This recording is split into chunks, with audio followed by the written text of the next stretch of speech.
امام ابو عیسیٰ محمد بن عیسیٰ بن ثورہ الترمذی رحمہ اللہ تعالی، ولادت 209 ہجری، وفات 279 ہجری۔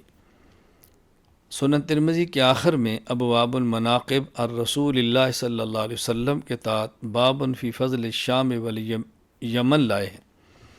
اور اس کی آخری حدیث ہے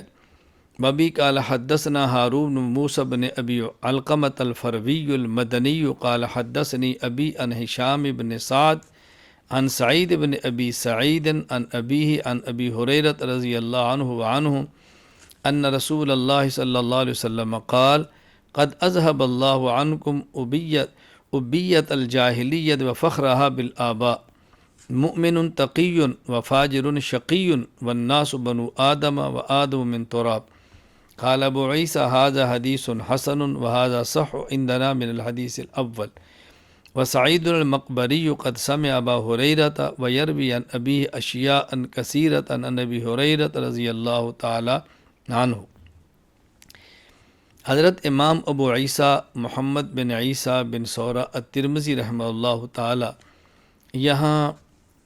شام اور یمن کے مناقب کو بیان فرما رہے ہیں۔ اس میں 4 احادیث لائے ہیں، اور سب سے آخری حدیث وہ لائے ہیں جو میں نے ابھی تلاوت کی ہے۔ اس باب کی جو پہلی حدیث ہے عبداللہ بن عمر رضی اللہ تعالی عنہما سے ہے، اللہم بارک لنا فی شامنا اللہم بارک لنا فی یمننا، کہ رسول اکرم صلی اللہ علیہ وسلم نے یہ دعا مانگی کہ یا اللہ ہمارے شام میں برکت عطا فرما، ہمارے یمن میں برکت عطا فرما۔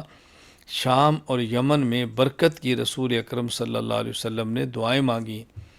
ان مناقب سے اور ان فضائل سے ممکن ہے کسی کے ذہن میں یہ بات آ جاتی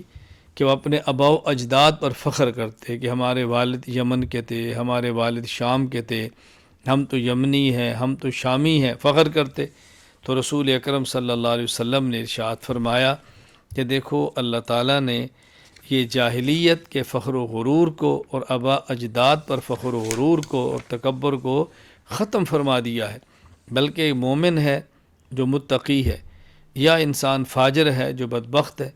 اور لوگ تمام کے تمام بنو آدم کی اولاد میں سے، اور آدم علیہ السلام مٹی سے بنے تھے۔